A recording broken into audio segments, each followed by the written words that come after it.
Ito na naman mga ka-rider, itong 1334 na sprocket combination. Mag-try tayo ngayon sa akyatan para tignan natin kung malakas nga ba ito sa akyatan mga ka-rider. Hindi lang tayo mag-isa mga ka-rider, may kasama tayo at marami pa akong karga sa top box natin sa likod. Kaya mabigat tong karga natin na paakyat doon sa skyline.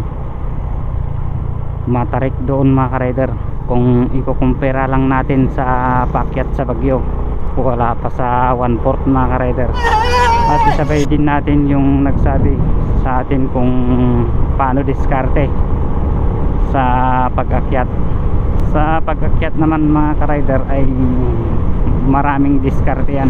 Nakadepende kung gaano kakyat yung dadaanan mo at kung ano yung gamit mong motor at sprocket.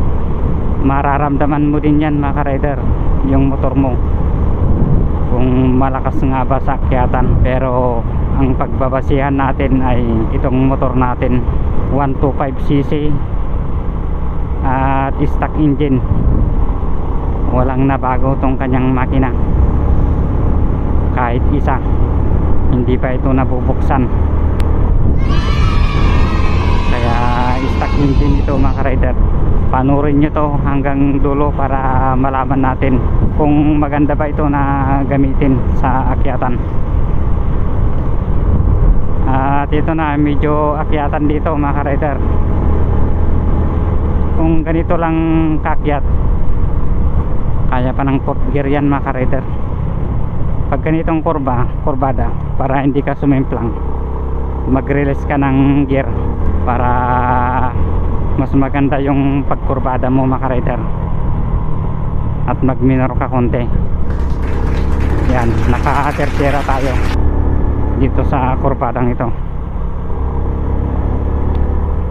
Kung gusto mo naman magdagdag, hintayin mo na walang kurbada bago ka magdagdag ng gear mga ka-rider, para maiwasan mo yung pagsimplang sa kurbada.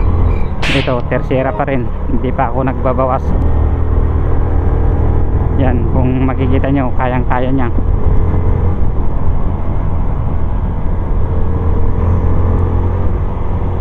Yan, magkwarta tayo mga ka-rider kasi medyo diretso na yung daan. At ito na naman, paakyat na. Pag ganitong akyatan, okay pa yung kwarta, huwag ka pang magbabawas ng gear. Basta nakabelo yung motor mo, kayang kaya mga ka-rider. Yan, pag ramdam mo na medyo hirap yung motor mo, magbawas ka ng gear. Ito, naka tercera na tayo kasi hindi maganda yung daan at paakyat pa, tapos kurbada. Segunda na naman mga ka-rider. Yan, pag ramdam mo kaya ng segunda, maglipat ka ng tercera. Yan, naka tercera na tayo. Ganun lang yung diskarte sa pag-akyat. At pag ganitong kurbada, release ng gear para hindi mahirapan yung engine mo, kasi kurbada hindi ka makakapagbelo dito. Ito, naka-segunda tayo ngayon, pero malakas yung engine natin mga ka-rider. Ramdam ko yung kanyang high power, talagang umarangkada siya. Yan, segunda pa rin dito. Pag tercera kaya pa, pero kurbada kasi, kaya segunda na lang. Pag ganitong pababa, pwede ka nang mag tercera at kwarta mga ka-rider.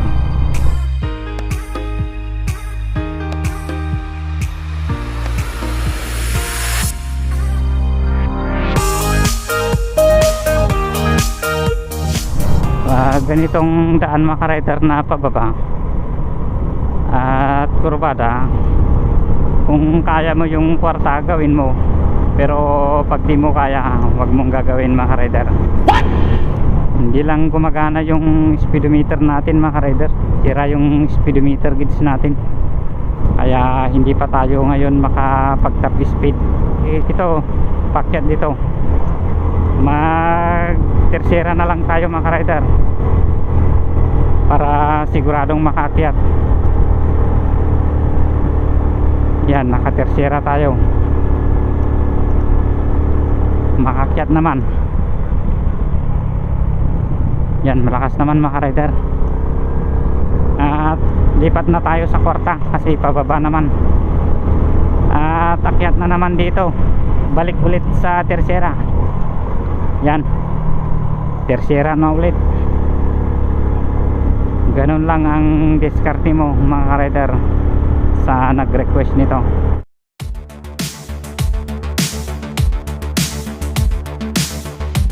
Sa mga nakakaalam na dito sa daan na to, alam nyo na kung gaano katarik ito.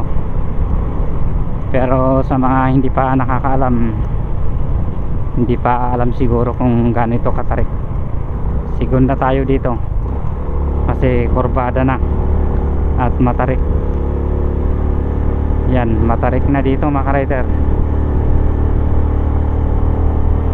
Ganun lang ang diskarte sa pag-akyat.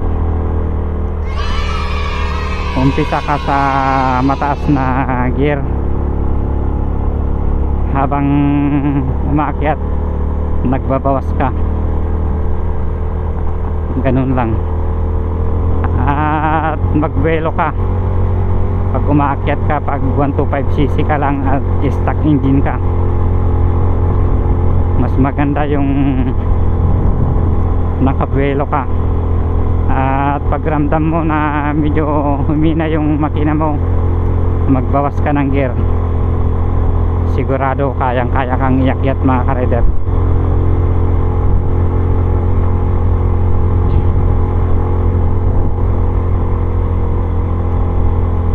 Ito, pababa mga ka-rider. Tercera tayo. Kasi hindi malakas yung brake natin sa harap.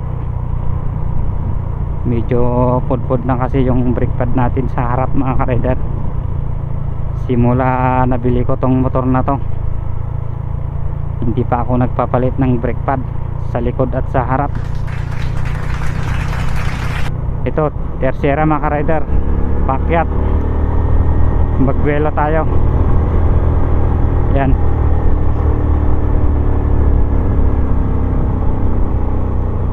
Yan, kinaya niya mga ka-rider. Sobrang tarik yun. Pero wag kang magdadagdag ng gear mga ka-rider sa kalagitnaan ng akyatan, lalo na pag matarik. Baka hindi ka makakyat. Kung alalay na akyatan, pwede segunda mga ka-rider. Sa ganitong akyatan, naka-segunda tayo, hindi tayo nakapagbuelo. Kayang kaya niya mga ka-rider. Yan, makakyat siya. Pero pag gusto mo ng buelo, mag tercera ka. Magbuelo ka sa tercera, bigain mo siya. Kung gusto mo, isagad mo yung throttle mo. Kung ayaw mo naman, nasa kalahati lang siya. Tapos pag humina yung motor mo sa akyatan, magbawas ka ng gear, punta mo sa segunda. Sigurado kayang kaya yan. Yan, tercera tayo mga ka-rider. Tercera na naman dito. Pero akyatan pa rin to mga ka-rider. Hindi lang halata siguro sa video. Yan, segunda na naman. Kasi walang katapusan na akyatan. No! Hanggang sa baba kanina akyatan na. Dito akyatan pa rin. Yan, akyat na naman dito. Hindi na tayo magbuelo. Yan, alalay lang sa throttle mga ka-rider. Nakasegunda tayo. tignan nyo, aakyat siya. Pero ang video na to ay para lang sa baguhan na magmotor sa akyatan. Pero pag expert ka na, hindi, panuorin mo lang at huwag ka nang magsalita, kasi kanya-kanyang diskarte talaga sa akyatan. Ito na yung matarik na akyatan.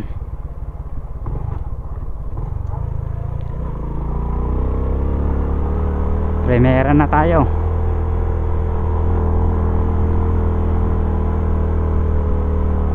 Yan, naka-primera tayo. Subukan natin yung segunda. Talagang kaya niya mga ka-rider, pero mahirapan siya. Kaya primera na lang, kasi mabigat tong karga natin. May backride tayo. Yan, naka-primera tayo mga ka-rider.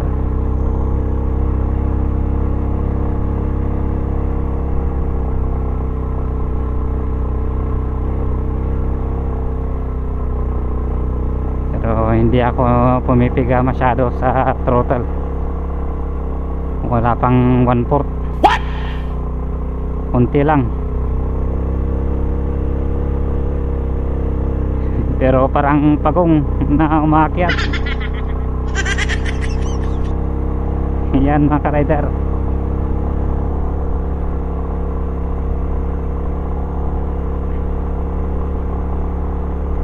Ganito talaga mga ka-rider pag stock engine lang ang motor mo, kasi sobrang tarik talaga dun. Kung 150cc kaya ng tercera yan, kahit may backride ka, kahit stock engine yan. Ito, primera pa rin mga ka-rider. Babad talaga na akyatan nito.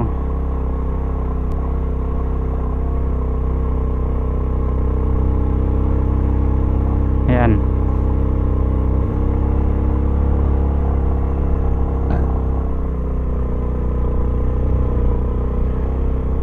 Talagang mahaba tong akyatan na to.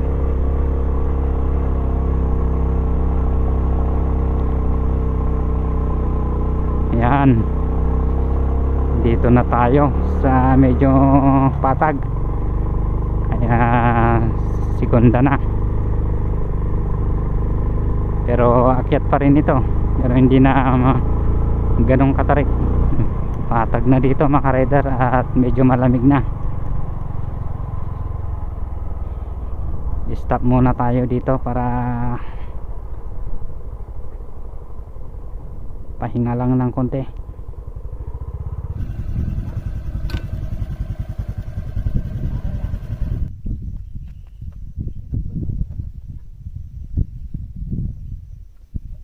Ito mga ka-rider yung sprocket natin sa likod. Yan, 34. At ito yung mga karga namin. Dito tayo sa taas ng bundok mga ka-rider. Yan. Ganda ng view dito. Yan yung daan papunta sa skyline yan mga ka-rider. Malakas naman mga ka-rider tong sprocket na to, 1334. Mababa yung kanyang ratio pero malakas sa akyatan mga ka-rider. Ito, papunta ulit kami. Tuloy natin yung pag-akyat sa skyline mga ka-rider. Yan, nakapahinga na tayo. Akyat ulit tayo dito sa matarik na kalsada.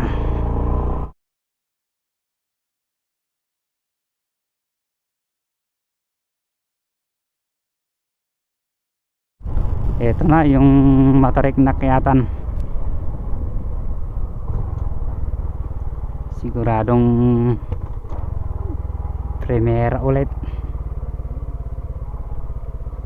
Yan, may tubig pa dito. Ito, akyatan na mga ka-rider. Umpisa na yung matarik na akyatan.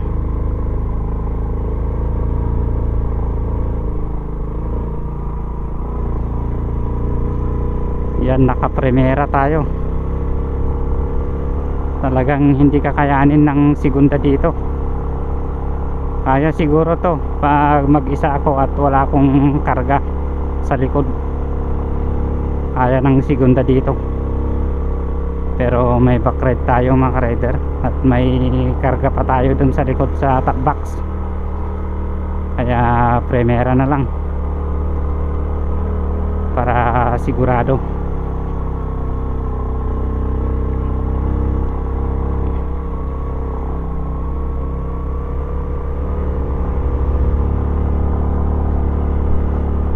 Yan, mahaba tong akyatan na to mga rider.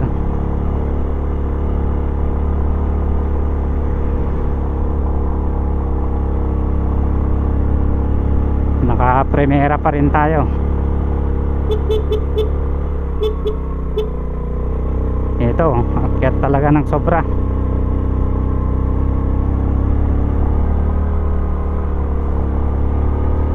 Yan, dito na tayo sa taas.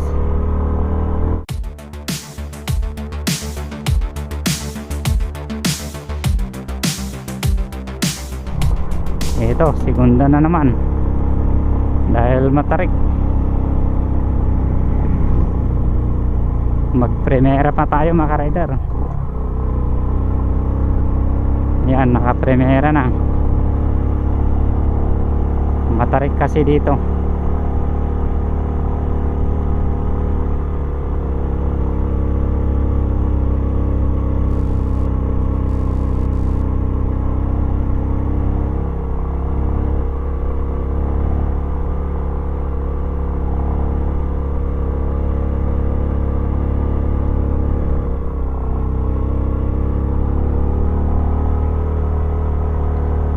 Yan, primera pa rin mga ka-rider. Mahaba naman tong akyatan na to. Pangatlo na to.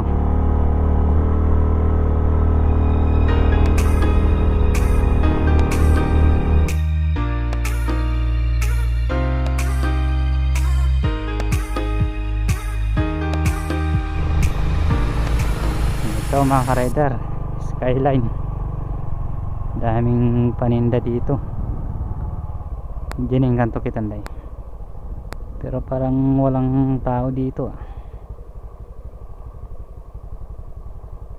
Oh, dito mga ka-rider, sobrang baba.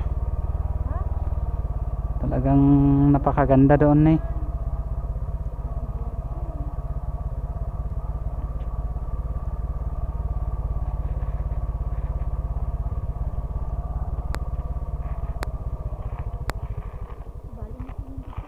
At hanggang dito na lang yung video natin mga rider. At salamat sa nanood at pa-subscribe yung YouTube natin mga rider para updated kayo pag may bago tayong video. Yan, sobrang tarik dito no. Kung makapansin nyo. Yan, dito sa baba. Sobrang pabulusong. Malakas talaga mga ka-rider tong sprocket nito. 1334. Maganda na gamitin ito. At ganun lang yung tamang pag-akyat, at ganun talaga yung gagawin nyo mga ka-rider, yung nag-request.